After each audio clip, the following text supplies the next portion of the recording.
This conference will now be recorded. Okay, that everybody that joined the meeting today. And first order, bit number 2 on the agenda, I'm going to turn it back over to Miss Ada. She's next on the agenda. Well, welcome everyone. Hello. I think that it would probably be best for us to table our elections until the next meeting, if we can do that. Okay. Unless somebody really objects, we'll table it to the next meeting. Great. All right. Approval of the January 21st meeting minutes.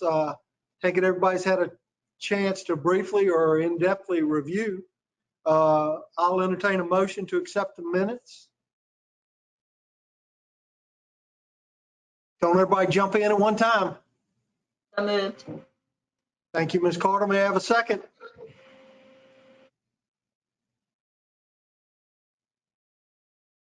May I have a second to accept the minutes? Second. Thank you, Chris. All those in favor, just wave at me. All those opposed? All right, motion is carried. The minutes are approved. Next item is the proposed tip amendment. Mr. Phillip. Yes, thank you, Mr. Chairman. Yes, I'll just run through this quickly.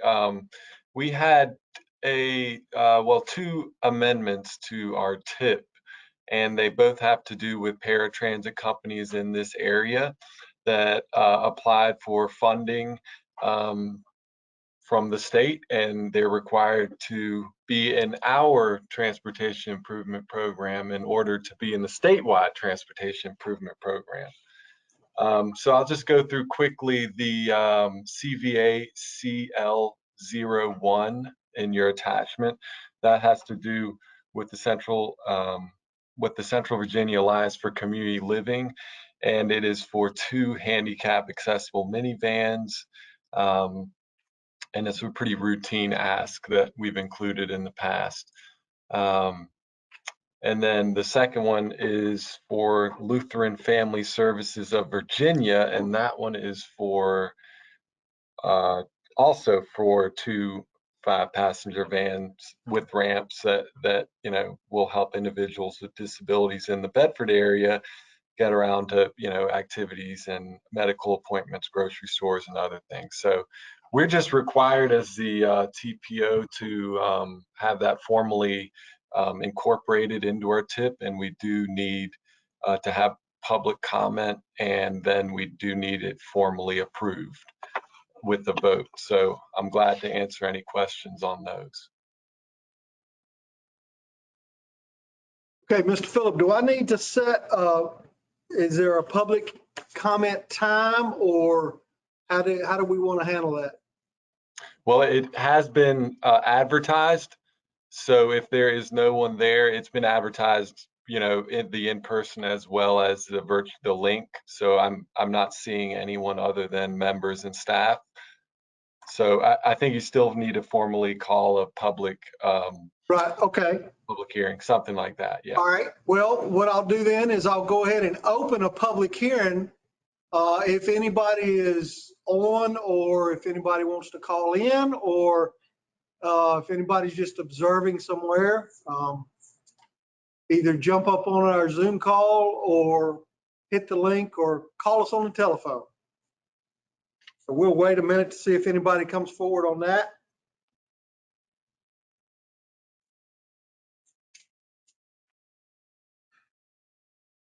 Okay, since nobody seems to be leaping forward, Mr. Phillip, now we just need a motion and a vote, correct, on what you presented?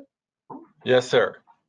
All right. I will entertain a motion to approve the proposed tip that was just explained to the committee.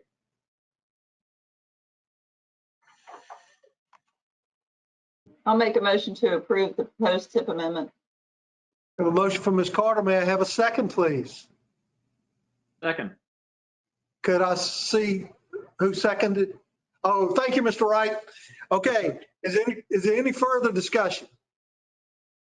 Okay, being none, everybody approving of this, just raise your hand. Everybody opposed? Motion is carried. Next item, back to you, Ms. Ada, on the Unified Planning Work Program. Great, thank you. I'm just going to share my screen here so I can show you my presentation. A couple of you will have seen this multiple times already, so apologies for that, but it's riveting stuff, so very exciting.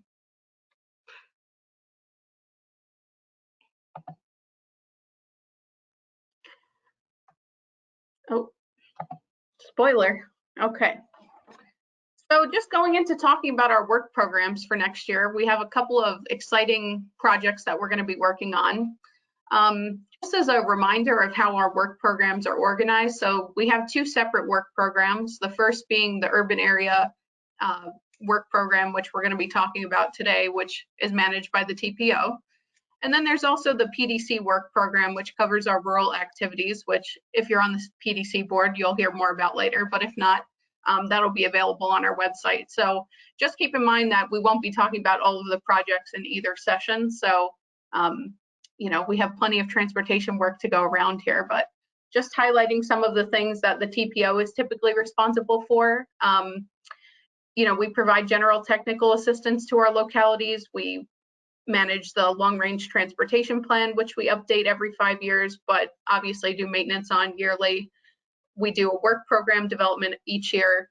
And then we have overall category activities like active transportation, which had been called alternative transportation in the past. So that's bike ped and things like that.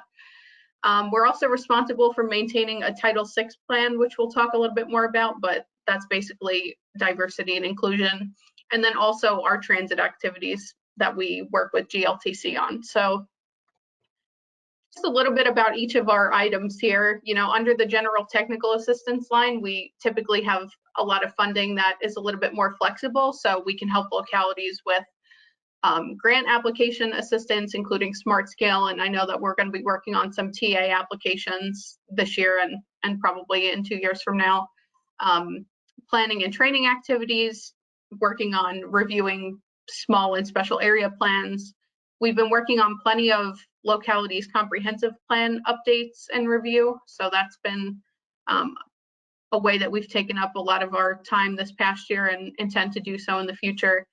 And also providing education and information and training opportunities. So talking about our Vdot funded activities. So this is, again, just for the urban area, since the TPO portion manages only the urban activities. The main project that we'll be working on next year is a regional potential for safety improvement study. So basically, we'll be studying the top 10 potential for safety improvement intersections that have not already been either studied or funded.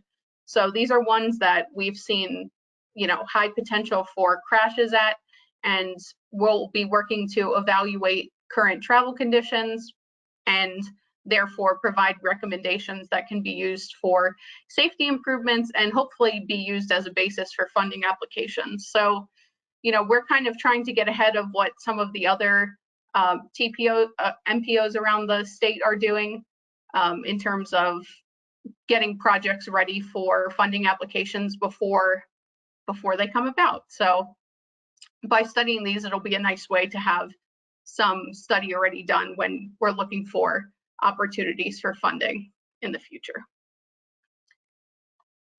Next major project we'll be working on is an update of our Greenways, Blueways, and Trails plan. The last update of this plan was in 2012, so pretty old data that we have. We're planning to begin this in the second half of this fiscal year, so January of 2022, and continue for 18 months, continuing all the way through fiscal year 23. And the plan is meant to guide the development of a linked series of parks, trails, and river connections. And this will basically be a lot of data collection for us. There's plenty of trails that are categorized in different ways depending on where you get the data. So this will be a nice way to have a virtual map of all the different trails, parks, and connections, and also connections to transit. And so when people are coming from outside the area, it'll be really easy to point them in the direction of this resource, so that they can see all that the region has to offer. So we're excited about this project. It'll be a pretty long one, but I think it's a much needed resource for the entire region. And the last major project we'll be working on is an update to our Title VI plan. So our Title VI plan and our public participation plan help allocate resources to areas of high poverty, minority populations, and disabled populations.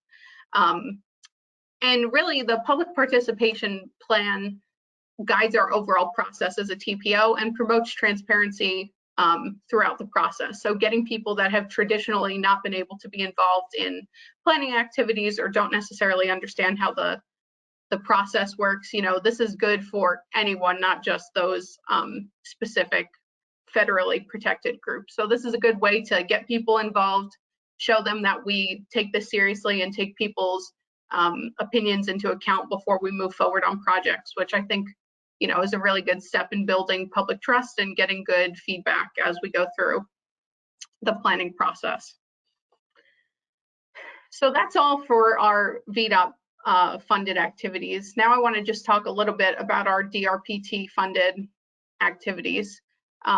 These are mostly our activities that are coordinated with GLTC. So this is basically, it looks like not a lot, but this is a really overarching view of the kinds of activities that we help GLTC with. So we maintain a database of their stops and routes, and we put that into a system which allows it to be filtered through to Google Maps. So if you're ever just looking on directions to how to go from one place to another, it'll also give you the option to see transit options, which I think is really important, especially because lots of other places do this because the technology is available.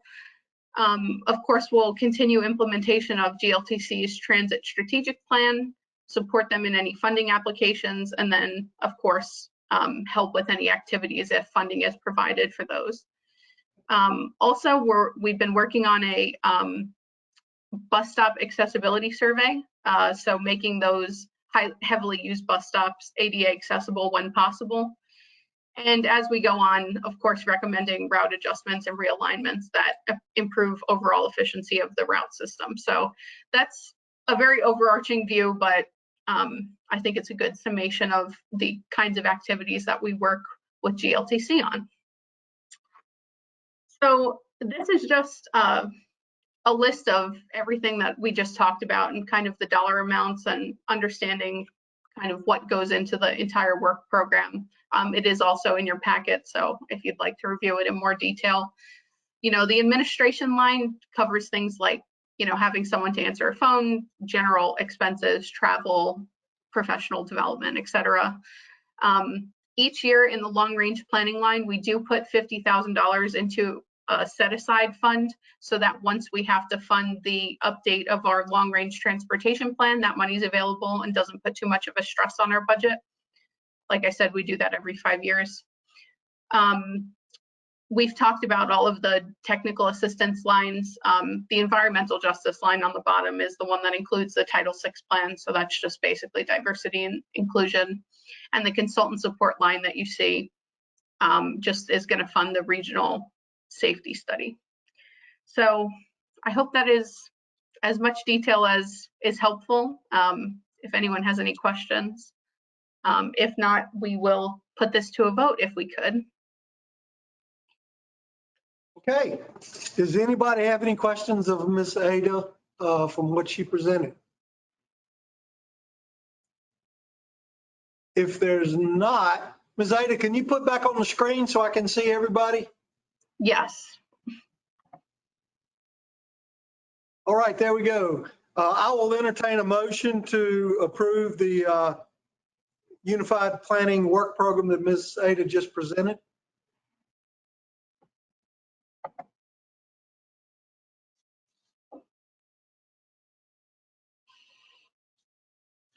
So moved. I have a motion from Mr. Wright. Can I have a second, please?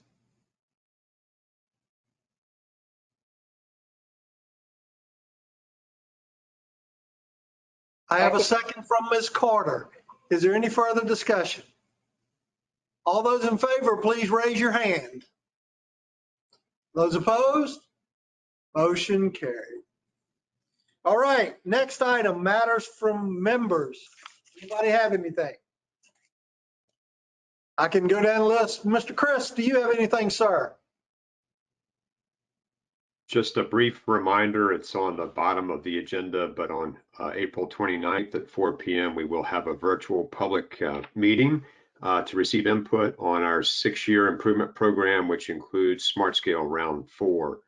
And as you all are aware, we, as a Lynchburg district, we tentatively have slated approximately $142 million that could be invested in our district as a result of Round 4. So that's certainly positive. And of course, you know, front and center to that for our area is the Candlers Mountain Road interchange. So that's included, and certainly welcome any input and support on April 29th. I know Secretary Valentine is slated for that, as well as our commissioner or deputy commissioner, and of course, Mr. Bert Dodson, our CTB member. So thank you for your support and continued collaboration. Be happy to answer any questions if needed. Thank you.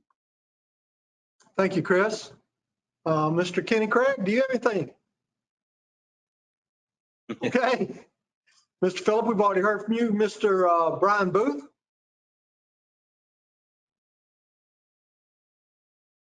Okay. Mr. Rogers? Ms. Carter? Mr. Wright? No, sir. And I see on the phone, is it Dan? Who is that on the phone? Gary, I can't read it. Is that right? This is Dan Sonnenklaar from Drpt. Okay, sir. Do you have anything you'd like to add? I do not. Okay, thank you very much. With that, I will entertain a hand wave for a motion to adjourn. I've got that from Ms. Carter. All those in favor of adjourning, raise your hand. Everybody have a great day, and I guess the next meeting starts at 5 o'clock, so relax and do what you got to do. Thank you all. Thanks, everybody. Thank you.